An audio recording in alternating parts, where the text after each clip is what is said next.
जय हिंद जय भारत। मोदी जी, मुझे अफसोस ये करना पड़ा और काफ़ी दिनों से मैं सोच रहा था कि इसे करा जाए, आप तक ये मैसेज पहुँचे कि लोग किस तरीके से परेशान हैं। लॉकडाउन है, मैं ठीक हूँ, मेरी तरह और भी काफ़ी सारे लोग ठीक होंगे जो थोड़े संपन्न हैं, पर उन लोगों का क्या जो संपन्न नहीं है। मज़दूरों की जो मौत हो रही है, मोदी जी, जिस गैर जिम्मेदाराना तरीके से आपने ये लॉकडाउन किया, मैं एज ए प्रधानमंत्री आपसे ये कंप्लेन इसलिए कर रहा हूँ क्योंकि हमारा भी एक अधिकार है आपके ऊपर, हर बात को कहने का, आप तक अपने बात पहुँचाने का। आपने आज तक जो जो स्टेप लिए अपने तरीके से लिए, हो सकता है कि आपने बहुत प्लान्ड तरीके से करे होंगे, लेकिन मुझे लगता नहीं कि प्रभावशाली तरीके से उसका एक्शन दूसरों पे अच्छा हुआ हो। मसलन सबसे पहले नोटबंदी आपने अचानक से किया, आपने टाइम नहीं दिया। देखिए, जो रिच पीपल हैं, इंडस्ट्रियलिस्ट, उन्हें कोई प्रॉब्लम नहीं होती इन चीज़ों से। प्रॉब्लम होती है कॉमन लोगों को, जो लोग भुगतते हैं, जिन पे पैसे नहीं होते हैं, सेलेक्टेड पैसे होते हैं, निकालने होते हैं, बैंक से जाते हैं, उन्हें आपने लंबी लंबी कतारों में लगाया। चलिए, तो पुरानी बातें हो गई, लॉकडाउन की बात करते हैं। आपने all of a sudden lockdown कर दिया, ट्रेन्स बंद कर दिए, हवाई सेवाएं बंद कर दी। भाई, आपने एक बार ये तो सोचा होता है कि जो लोग यहाँ बाहर प्रवासी मजदूर हैं, बाहर के लोग हैं, अदर स्टेट, यहाँ बाहर का मतलब कोई एक्सपैट्रिएट नहीं है, कोई दूसरे कंट्री का नहीं है। बाहर कहने का मतलब है भारत एक बहुत बड़ा देश है, आप भी समझते होंगे, और वहाँ पे हर देश का, हर राज्य का नागरिक इस देश में अलग अलग प्रांत में नौकरी कर रहा है अपने अपने कार्य क्षमता के अनुसार। आज आप देख रहे हो औरैया में 26 लोग खाना खाते खाते मर जाते हैं। मैं इस वक्त ग्रेटर नोएडा में हूँ, लॉकडाउन में ही, और मुझे आदत नहीं है कि मैं अपने फ़ोटो बांटता फिर कि मैं लोगों को खाना खिला रहा हूँ, बिकॉज अच्छे काम के लिए मुझे मेरे स्कूल के प्रिंसिपल फादर गॉलवर्ट ने सिखाया नहीं कभी कि if you do some good work, you don't need to show it, you just do go on doing it. If you want to help, there is no need of publicity for that. पर मैं आपसे एक बात पूछता हूँ मोदी जी, कि आपने इतना अच्छा प्रबल, आपके स्मृति ईरानी जी, आपके केंद्रीय मंत्री गडकरी जी इतने अच्छे अच्छे भाषण दे रहे हैं टीवी पे, हमने वो किया, हमने बुनकरों के लिए इतना कुछ किया, हमने एमएससी में ये उपयोग किया। आप एक बार सड़क पे आके देखें कि लोगों के लिए आपने किया क्या है। हम जैसे कितने ही लोग, हजारों लोग भारत में इस वक्त बिस्किट के पैकेट लेके और लोगों को डिस्ट्रीब्यूट कर रहे हैं। उसका कारण केवल ये, और सड़कों पे जब हम जाते हैं तो देखते हैं कि लेबर जो है वो पेड़ों के नीचे लेटी हुई है, जो मजदूर है। जब छांव होती है फिर चलते हैं, फिर गर्मी में चलते हैं अपने बच्चों को लेकर। आप टीवी में देखें, दुनिया भर के चैनल में आपने कहा कि आपके जहां भी बीजेपी शासित प्रदेश है, लोगों को बहुत अच्छे से सुविधाएं मुहैया किया जा रहा है। आप आइए यूपी में, मुझे बताएं, एक बार दिखाएं ग्रेटर नोएडा में आपने क्या सुविधाएं प्राप्त करा रखी है लोगों को। मैं आपको एक एक चीज आपको गिनती का बता सकता हूँ। मास्क वगैरह तो छोड़िए, जो 10-10 रुपए का मास्क आप लोगों तक क्या पहुंचाएंगे। यहाँ दुकानों में हर चीज 40 रुपए, 60 रुपए, 100 रुपए तक बिकने लगे। क्या लोग इसे ले सकते हैं? लोग सड़कों में चल रहे हैं 40 डिग्री टेम्परेचर में, पानी का कैन लेके, उन्हें पानी तक की व्यवस्था प्रॉपर तरीके से नहीं हो रही है। तो आम जनता है जो आम जनता की मदद कर रही है। आप कहते हैं कि आत्मनिर्भर, अरे आत्मनिर्भर क्या, ये तो शरीर से आत्मा ही निकल जाएगी जिस तरीके से आपके पॉलिसीज हैं सर। आपके जितने भी पॉलिसीज, आपके जो मंत्री बताते हैं वो ऑन पेपर्स हैं। आप कहाँ से ये डाटा इकट्ठा करते हैं मोदी जी? कहाँ से डाटा? मैं आपका प्रबल भक्त हूँ, हो सकता है कि आपको मानने वाले दूसरे लोग 2 मिनट में मुझे बैड कमेंट्स करने लग जाए, पर मुझे अब परवाह नहीं है, क्योंकि मोदी भक्त होने से बेहतर है कि मैं देशभक्त हूँ। पहले मेरे अंदर देशभक्त का खून है। Modi is a character of our country, just like me and several millions of people.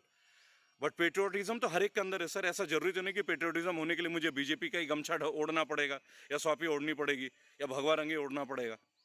इतने सारे लोग हैं। मैं आपको उदाहरण दे रहा हूँ, इस वक्त मैं जलवायु विहार सोसाइटी के बिल्कुल करीब हूँ, जिसमें कि कोरोना पॉजिटिव केसेस पाए गए थे। आपको पता है वहाँ लोगों ने इंक्वायरी कैसे की? आंगनवाड़ी टाइप 2 वर्कर आए, उन्होंने हर एक के घर में आके पूछा आपके घर में कितने सदस्य हैं, आप कहीं बाहर से तो नहीं आए। बस उन्होंने एक लिखा पूर्ति की और चले गए। ये आपका सीलिंग का प्रोसेस है। उन सोसाइटीज में जहां कोरोना कोविड पॉजिटिव केसेस पाए गए हैं, उनके पास एक थर्मोमीटर भी नहीं है जो टेम्परेचर को रीड करे, टेम्परेचर को रजिस्टर में पुटअप करे। ऐसे और भी सोसाइटीज हैं, मैं आपको इसकी गिनती दिखा सकता हूँ, और मैं अगर इसको पोस्ट करता हूँ तो और कई लोग इसको साबित करेंगे, बिकॉज जिस सोसाइटी का मैंने नाम लिया उस सोसाइटी में मेरे अपने बहुत परिचित व्यक्ति हैं, और मैं भी समाज में रहता हूँ और सामाजिक अपने जिम्मेदारियों को निभाने का कर्तव्य पालन करता हूँ।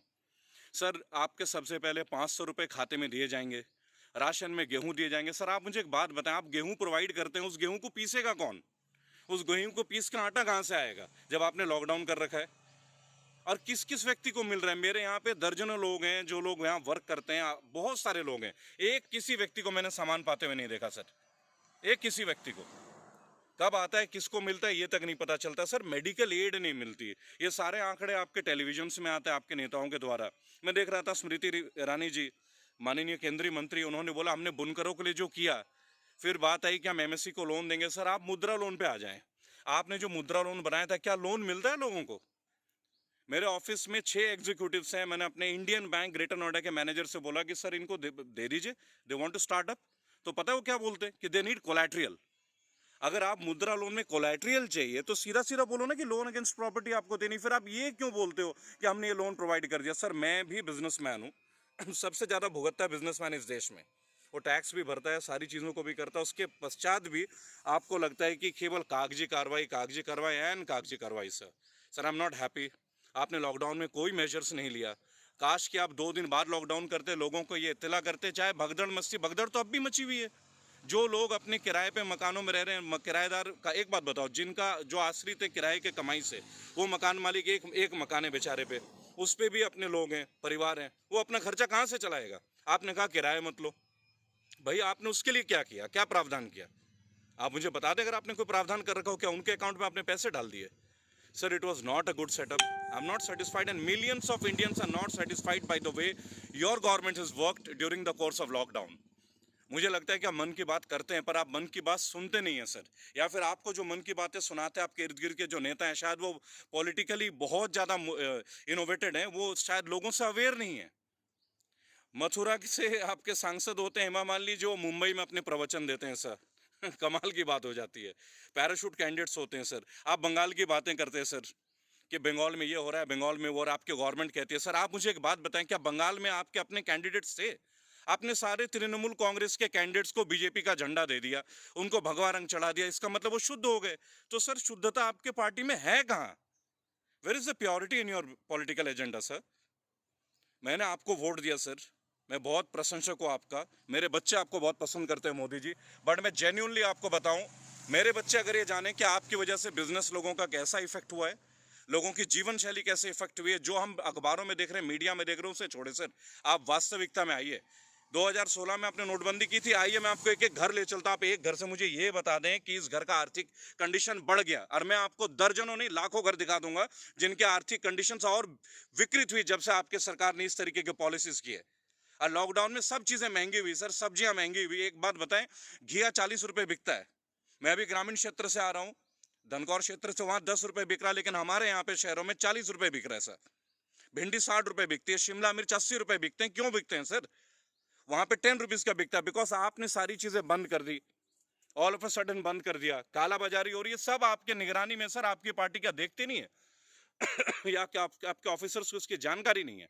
और एक बात और सर, आपने लॉकडाउन में वाइन शॉप्स बंद करवाए। आपको पता है पूरे लॉकडाउन में वाइन शॉप्स बिकी हैं, सारी बिकी हैं सर, ब्लैक में बिका है। 400 का माल 2500 3000 बिका, दुनिया ने खरीदी होंगी सर। आप सर्वे कराइए, आपके पास तो इंटेलिजेंस बहुत होंगी सर, आपके पास सारे इंक्वायरी ब्यूरो होंगे। और आपको बताना चाहूंगा, जब आपने लॉकडाउन खोला, लोग लाइन पे आके खड़े हुए नोएडा ग्रेटर नोएडा, उसमें एक भी स्टॉक ही नहीं था। फिर ये स्टॉक गया कहाँ? क्योंकि सारी चीजें सबके निरीक्षण में बेचा गया, गवर्नमेंट मशीनरी इन्वॉल्व रही इस चीज में। सर कुछ कॉमन लोगों के लिए कीजिए, खाली ऑन पेपर्स एंड डॉक्यूमेंट्स मत कीजिए। और आपने जो आत्मनिर्भर होना सिखाया, सर आप कौन है जो आप हमें आत्मनिर्भर होना सिखाएंगे? हमारे पेरेंट्स हमें ऑटोमेटिक सिखाते हैं। आपकी गवर्नमेंट जब से आई है, आत्मनिर्भर छोड़िए, सब अपने पे ही है सर। लेकिन आप इस बात का क्रेडिट मत लीजिए। दिल्ली में दिल्ली के राइट्स हुए, फिर आपने लॉकडाउन किया। आप जानते हैं दिल्ली एनसीआर की कंडीशंस क्या है? और हम सो कॉल्ड स्ट्रिक्टनेस और ब्यूरोक्रेसी की बातें करते हैं सर। आप आइए, आप रियल एस्टेट इंडस्ट्री को देखिए, आप टूरिज्म इंडस्ट्री को देखिए, आप टूर एंड ट्रैवल्स को देखिए सर, ट्रांसपोर्टेशन को देखिए, आपको समझ में आ जाएगा। एवरीथिंग आपको समझ में आ जाएगा। आप आइए ना, आपके लोग मिलते भी हैं सर, आपके लोग कॉमन लोगों से मिलते हैं कभी? क्या हमारे यहाँ का सांसद मिलता है क्या? कभी मिलता है? वोट लेने के समय मिलता है डॉक्टर महेश शर्मा जी, अदरवाइज कभी मिलते ही नहीं है। हमने आपको वोट दिया सर, मेरे फेसबुक पेज में जाइए, मैंने आपको वोट दिया सर। मैं भक्त हूं सर, पर मैं अंधभक्त कभी नहीं हूँगा, पहली बात। और मैं देशभक्त हूं। मैं दोबारा आपसे बताना चाहूंगा, आपने ग्राउंड लेवल पे लॉकडाउन में जो प्रोसीजर्स अपनाए, those are not satisfactory at all, and the common people have been suffering since 2016 and now they are suffering the most. हम लोग उन्हें पानी पिलाते हैं, बिस्किट्स खिलाते हैं, जो हमारी कैपेसिटी की। हमारी भी इनकम नहीं है सर, बट हम सोचते हैं कि हम बेटर हैं उनसे, लेट अस हेल्प देम। और मेरी तरह ना जाने कितने लोग रोज निकलते हैं इस काम को करने के लिए। आपको ये आवाज सुननी होगी सर कि आपकी जो पॉलिसीज हैं वो बिल्कुल सक्सेसफुल नहीं है। आपके जो एडवाइजर्स हैं, they are not properly working. केवल कांग्रेस को गाली देना। Manmohan Singh was a better prime minister sir economically, मैं कह सकता हूं। इकोनॉमिकली मैं बहुत अच्छा था, और मेरी तरह ना जाने कितने बिजनेसमैन और कितने कॉमन लोग आप बेटर कंडीशन में थे। मुझे ब्रेड एंड बटर की कोई दिक्कत नहीं है सर, लेकिन केवल लाइफ ब्रेड एंड बटर के लिए थोड़ी ना होती है। आपके यहाँ पे जितने भी स्कूल्स हैं सब ने फीस लेना स्टार्ट कर दिया है। स्कूलों में सारी बुक्स जो है स्कूल में बिक रही हैं। क्यों भाई, नोटबुक्स और किताबें क्यों बिकती है मोदी जी? 7 साल हो गए, इसमें कांग्रेस की जिम्मेदारी तो नहीं है ना? बिकॉज जितने भी स्कूल्स हैं पॉलिटिकल लीडर्स के हैं, कुछ आपके लीडर्स के भी स्कूल्स होंगे। आपने पता करा है कभी सर? आप सीबीएसई आपकी गवर्नेंस में है, सीबीएसई अब आप गवर्न करते हैं, आप देखें सीबीएसई ने बोला आप मत बेचें। जितने भी स्कूल में बंद है सब में किताबें बेची जाती है। क्यों बेची जाती है? 8-8 हज़ार की स्टैंडर्ड 4-5 के बच्चों की किताबें, नोटबुक्स। सर हमने भी पढ़ा है। I am from Saint Mary's, Jamshedpur. भाई हमारे प्रिंसिपल बहुत अच्छा लीड करते थे सर, उन्होंने एक स्कूल को बहुत अच्छा लीड किया। आप एक पीएम है सर, हमें अमेरिका से आपकी तारीफ नहीं चाहिए, हमें ऑस्ट्रेलिया से आपकी तारीफ नहीं चाहिए, हमें वर्ल्ड में अपनी तारीफ नहीं चाहिए सर। हमें अपने कंट्री में इनकी फैसिलिटीज चाहिए कि मेरे देश का गरीब आदमी, मिडिल क्लास आदमी, मिडिल क्लास गरीब हो रहा है और गरीब गरीब से बदतर होता जा रहा है। तो आपकी पॉलिसीज कहाँ सक्सेसफुल है? I M highly agitated, I complain against your policies. मुझे कोई फर्क नहीं पड़ता सर आपके पॉलिसी से भी वैसे भी नहीं, but I am hurt because I voted for you, that is why I am hurt, I am strictly hurt sir. I'm not voting here for Congress. I'm not voting here for Mamata Banerjee. I'm not voting for Akhilesh Yadav. मैं इनमें से किसी की भी अभी तवज्जो नहीं कर रहा सर। मैं आपके लिए बात करता हूँ, मैंने आपको वोट दिया सर। मित्रों, भाइयों, 15 लाख से आप स्टार्ट हुए थे सर, कहाँ तक पहुंचे आप देखें। आपने लेडीजों के, जो हमारे माताएं बहनें 4 पैसे जमा करती थी, आपने उस पैसे तक को ब्लॉक करवा दिया सर, उसे भी ब्लैक एंड व्हाइट में टर्म कर दिया सर। गवर्नमेंट को कितना चाहिए सर? सब हमसे चाहिए क्या? गवर्नमेंट को कुछ देना नहीं आता? 500 रुपए देते हैं, आपके एमपी एमएलए 500 रुपए में गुजारा कर लेंगे सर? 4000 में आप लोग गुजारा कीजिए ना सर। केवल कॉमन जनता क्यों करे? आप कोई विशिष्ट थोड़ी हैं सर, आप भी एक कॉमन मैन से आप बोलते हैं ना सर, आप एक चाय वाले हैं सर, तो एक चाय वाले से जाके पूछिए क्या वो चाय वाला सरवाइव कर रहा है? जय हिंद, जय भारत सर। मन की बातें कीजिए, पर मन की बातें सुने। जो सड़कों में लोग जा रहे हैं उनकी व्यवस्था करें, ऐसे मरने मत दीजिए मोदी जी। लोग मर रहे हैं यार, बहुत दुख का विषय है। मुझे दुख केवल उन लोगों के मृत्यु से, वो अकाल मृत्यु है सर। बच्चे अनाथ हो रहे हैं आपके बैड डिसीजन की वजह से। मैं यहाँ किसी के सेंटिमेंट्स हर्ट नहीं करना चाहता, पर सच तो बोलना होगा सर। हमेशा हम हिंदू मुस्लिम की बात करें, मुस्लिम मुस्लिम तुम्हें खा जाएगा, हिंदू उसे खा जाएगा। Enough of this things, enough. जय हिंद, जय भारत। श्रद्धानंद बागी, रेबल श्रद्धानंद। मैं तो आपके खिलाफ खड़ा होऊंगा, आपके सिस्टमैटिक फेलियर्स के खिलाफ। व्यक्तिगत तौर पे मैं आपको बहुत मानता हूं sir, but politically you have failed.